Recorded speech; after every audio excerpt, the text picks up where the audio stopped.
Nama Faiz Hanis binti Muhammad Faizal dengan nombor metrik 302243 akan menerangkan sejarah Kota Formosa dan tujuan penubuhan kota ini dibina. Bangunan ini adalah kubu pertahanan yang dibina oleh Portugis sebaik sahaja mereka bernama Melaka yang diberi nama Kota Formosa.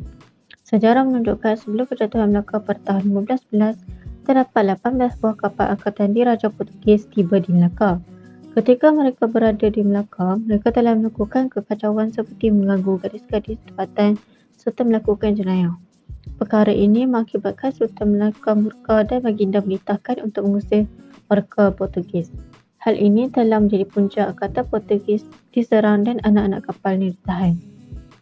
Apabila pihak Portugis mendengar berita tersebut, mereka bertindak balas dengan menghantar sebuah kapal perang besar dari India diketuai oleh Alfonso de Albuquerque. Sejurusnya tiba di Melaka, beliau menghadap baginda Sultan Melaka untuk memohon pembebasan anak-anak kapal yang ditahan dan ganti rugi serta memohon pembinaan kubu pertahanan Portugis dibina di Melaka. Namun, tuntutan Portugis ditolak oleh kerajaan Melaka dan menyebabkan pihak Portugis bertindak dengan mengepung kota Melaka selama 10 hari dan akhirnya mereka berjaya menawar Melaka disebabkan oleh ketirisan maklumat ketenteraan Melaka. Tujuan penubuhan kubu ini adalah kerana mereka bimbang diserang oleh orang-orang Melayu Melaka. Disebabkan kebimbangan itu, Portugis telah membina sebuah kota sebagai benteng pertahanan daripada serangan orang-orang Melayu yang dinamakan Kota Formosa. Kota Formosa ini dilengkapi 70 buah meriam yang diletakkan di setiap sudut serta tembok setebal 24 meter hingga 4.5 meter. Nama saya Nyo Shu Kai, nombor metrik saya ialah 299934. Hari ini saya akan memberikan pembentangan tentang sejarah Formosa.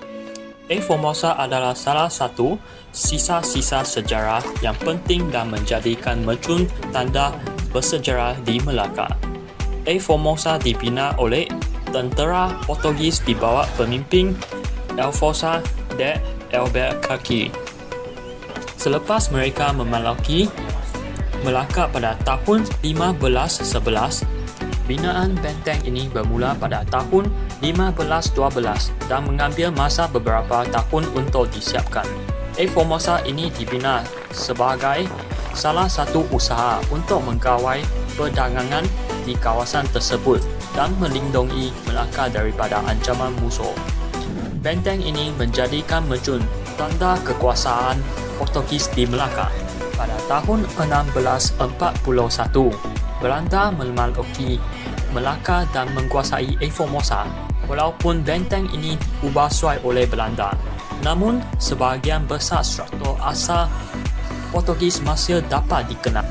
Formosa kini dianggap sebagai salah satu warisan sejarah dunia dan menjadi destinasi pelancong yang popular di Melaka. Ia merupakan lambang sejarah campuran budaya dan mencerminkan penjajahan Portugis, Belanda dan Inggeris di Melaka. Nama diberi Nur Alia Maisara binti Abdullah, nombor metrik 302192. Jadi saya akan membentangkan tentang sejarah bangunan Sultan Abdul Samad. Di manakah terletaknya bangunan Sultan Abdul Samad? Kuala Lumpur, ibu kota Malaysia, terkenal dengan bangunan ikonik Sultan Abdul Samad yang terletak di hadapan Dataran Merdeka. Sultan Abdul Samad adalah nama Allah yang diberikan kepada bangunan ini apabila dibina pada tahun 1894 dan bersepena nama Sultan Selangor. Bangunan ini pada asalnya dinamakan Pejabat Kerajaan Baru. Bangunan ini juga dinamakan sebagai Sekretariat Persekutuan, iaitu ditubuhkan pada tahun 1948 bersamaan dengan penubuhan Persekutuan Tanah Melayu. Kerajaan Negeri Selangor telah menubuhkan ibu pejabatnya di Shah Alam pada tahun 1974. Pejabat Kerajaan Persekutuan Malaysia telah dipindahkan ke Jalan Duta di Damansara. Oleh hal yang demikian, bangunan ini telah ditukar kepada bangunan Sultan Abdul Samad. Nama ini kekal sehingga sekarang. Banyak peristiwa bersejarah berlaku di hadapan struktur yang menakjubkan ini. Pada 31 Ogos 1957, bendera Union Jack diturunkan dan digantikan dengan bendera Jalur Gemilang di lokasi ini. Kejadian itu menyebabkan peralihan daripada zaman penjajahan awal kepada zaman penentuan nasib sendiri. Jabatan Warisan Negara, Kementerian Perpaduan dan Kebudayaan, Kesenian dan Warisan Malaysia telah menetapkan bangunan ini sebagai tapak bersejarah negara dalam kategori tapak warisan dalam Akta 645 pada tahun 2007. Nama saya Masyita Hamidi Ahmad dan nombor matrik saya adalah 301720. Pengenalan. Walaupun negara kita Malaysia telah mencapai kemerdekaan selama 66 tahun, masih dapat kita lihat dan merasai kesan yang ditinggalkan oleh penjajah luar seperti British, Belanda, Portugal dan Jepun. Antara kesan yang dapat kita lihat adalah seperti wujudnya bangunan-bangunan bersejarah. Bangunan-bangunan ini ternyata masih mempunyai nilai budaya dan kesenian yang tinggi. Sebagai contoh, dapat kita lihat bangunan Sultan Abdul Samad yang mempunyai seni bina bangunan yang digambarkan sebagai mutal eretik. Seterusnya, bangunan ini juga mencirikan identiti negara dan merakam sejarah penting negara. Tempat bersejarah ini telah menjadi saksi bagaimana pejuang tanah Melayu yang bermati-matian untuk membebaskan negara dari terus dijajah dengan tidak adil.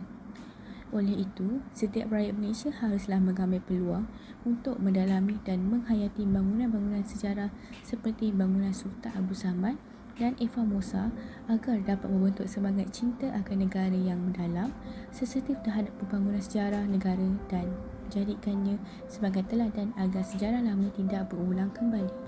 Tujuan penubuhan. Sebelum merdeka, pembinaan bangunan Sultan Abdul Samad telah dilihat sebagai usaha pihak British untuk mendirikan ibu pejabat pentadbiran di Selangor. Hal ini dilakukan adalah supaya urusan mentadbir negeri menjadi lebih lancar dan seragam. Dengan ini, semua jabatan-jabatan pentadbiran negeri-negeri Melayu bersekutu dapat dikumpulkan dalam satu bangunan pentadbiran berpusat. Antara pejabat yang ditempatkan di dalam bangunan ini adalah seperti Sekretariat Kerajaan, Bilik Mesyuarat Majlis Negeri, Pejabat Pos, Pejabat Tanah dan Pejabat Kehakiman. Bangunan ini juga pernah dijadikan sebagai Mahkamah Negara di mana terletaknya Mahkamah Persekutuan Malaysia dan Mahkamah Rayuan sebelum ianya dipindahkan ke Palace of Justice di Putrajaya pada tahun 2000-an. Kemudian, ia turut diikuti oleh Mahkamah Tinggi Malaya yang berpindah ke Mahkamah Kuala Lumpur pada tahun 2007. Hai, nama saya Nur Ayuni binti Muhammad, nombor matrik 300267. Kepentingan memelihara bangunan bersejarah ia dapat mengekalkan identiti negara. Selain itu, masyarakat dapat memupuk semangat patriotisme dalam kalangan generasi muda.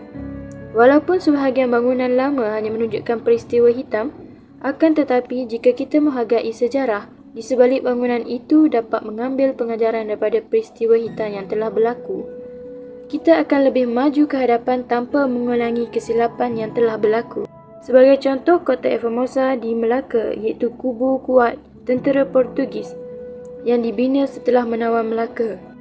Seterusnya, bangunan bersejarah juga dapat menjadikan sumber penyelidikan dan pendidikan di mana ia boleh menjadi tempat pelancongan oleh para pengunjung. Oleh itu, bangunan bersejarah di negara kita tidak perlu dirobohkan kerana ia menjadi bukti yang kukuh kepada sesuatu era atau peristiwa bersejarah. Seterusnya adalah seni reka bentuk bangunan Sultan Abdul Samad. Reka bentuknya adalah usaha berpasukan. Secara keseluruhan, ia diketuai oleh jurutera negara pada waktu itu dengan mendirikan binaan yang mencirikan seni bina Mogul dari India. Arkitek Jabatan Kerja Raya Selangor ACA Norman merupakan ketua arkitek dengan reka bentuk keseluruhan oleh RAJ Bigwell iaitu ketua pelukis dan arkitek pemangku Selangor. Bigwell berpindah ke Singapura pada tahun 1895 dan digantikan oleh A.B. Hubbard yang menjadikan arkitek paling terkemuka di Tanah Melayu. Kontraktornya adalah Toke Anseng. Pasukan ini semestinya merupakan kemahiran pengurusan projek yang sangat baik kerana kos akhir pembinaan hampir tepat pada anggaran $153,000. Sejumlah 4 juta batu bata digunakan dalam pembinaannya.